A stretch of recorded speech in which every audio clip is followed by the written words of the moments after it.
Assalamualaikum warahmatullahi wabarakatuh. Perkenalkan, saya Susanto, tim dari IMBC, Inayah Multi Business Center.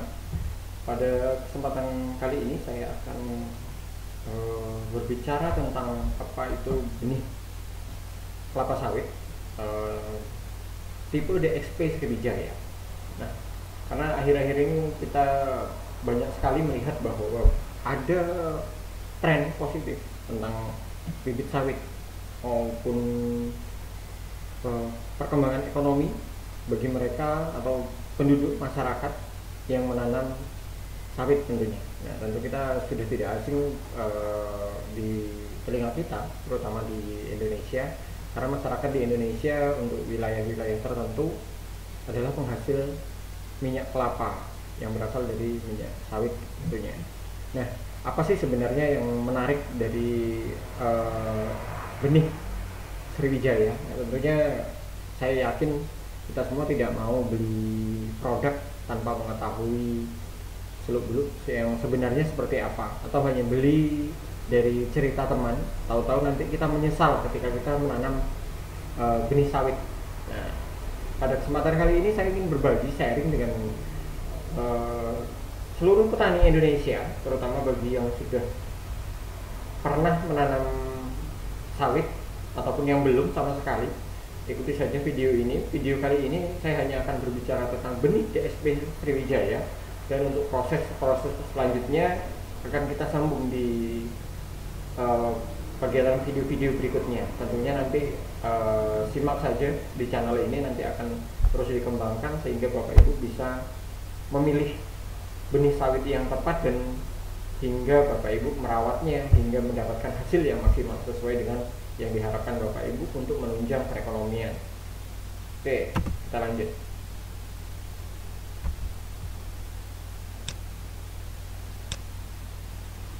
Nah, DXP Sriwijaya ya sudah tidak asing lagi nama Sriwijaya bagi kita ya Bapak Ibu, bahwa benih ini merupakan benih asal dari PT Sriwijaya ya, atau ya saat ini sedang sangat dikenal dengan DXP Sriwijaya ya.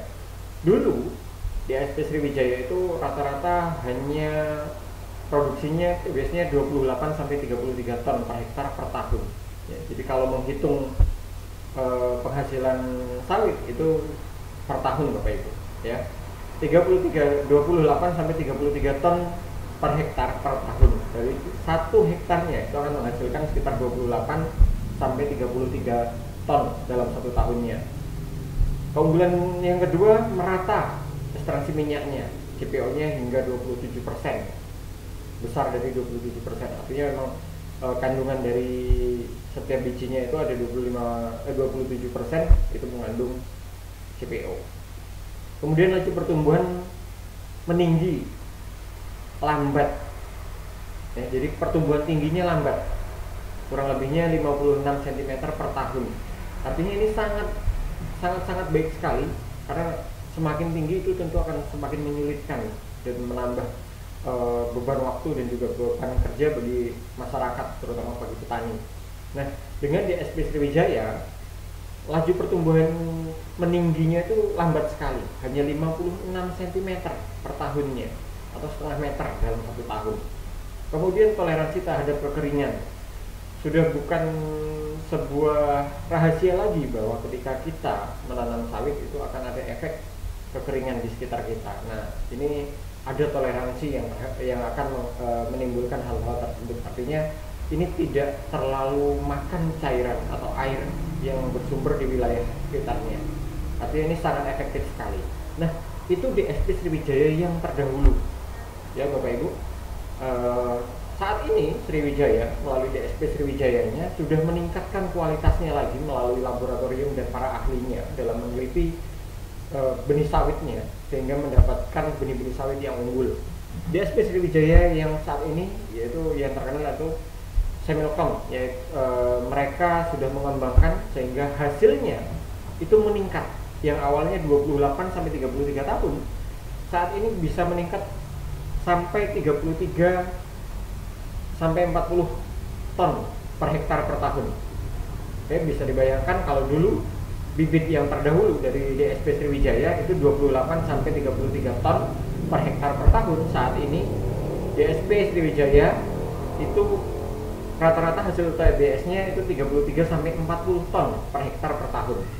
Laju pertumbuhan meningginya melambat lebih rendah lagi, yaitu 40 sampai 50 cm per tahun. Artinya ini sangat bibit yang sangat bagus sekali ketika kita memilih bibit DSP Sriwijaya, karena masa tumbuh tingginya akan melambat tanpa mengubah produksi, bahkan produksinya akan meningkat menjadi 33 sampai 40 ton per hektar per tahun.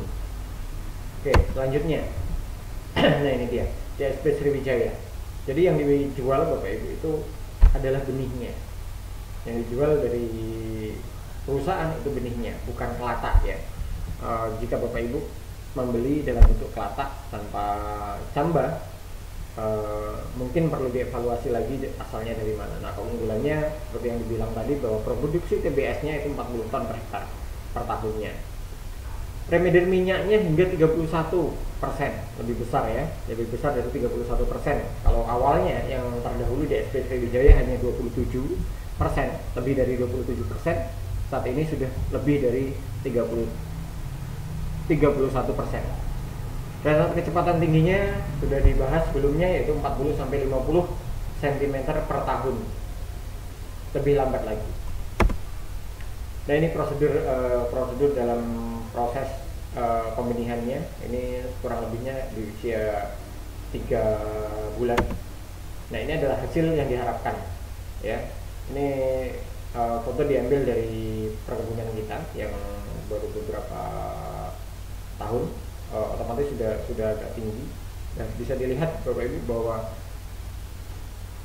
buahnya itu luar biasa banyaknya. 1, 2, 3, 4, 5, 6, 7, 8 belum di bagian sebaliknya. Berarti sekitar akan ada sekitar 12 sampai 16 buah dalam satu batang, tentu dengan perawatan. Nah, seperti itu kurang lebihnya. Jadi demikian presentasi saya tentang produk DSP Sriwijaya.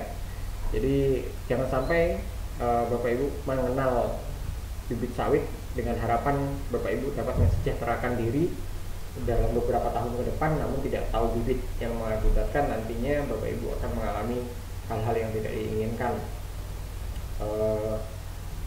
Jika Bapak Ibu kesulitan untuk mendapatkan benih bibit sawit dalam bentuk cambah dari DSP Sriwijaya, silakan hubungi kami di 0823 7702 0562 atau dapat menghubungi tim IMBC, Inaya Multi Business Center, yang berkantor di Jalan 23 Unit 1 Jalan Kecamatan Rimbo Bujang, atau bisa ke Pondok Pesantren Al Inayah. Oke, sekian perkenalan tentang benih DSP Sriwijaya dari saya. Sampai jumpa di video-video berikutnya tentang pengembangan dan perawatan benih sawit. Jangan lupa klik like dan subscribe agar dapat menambah performa dari pembuatan video berikutnya.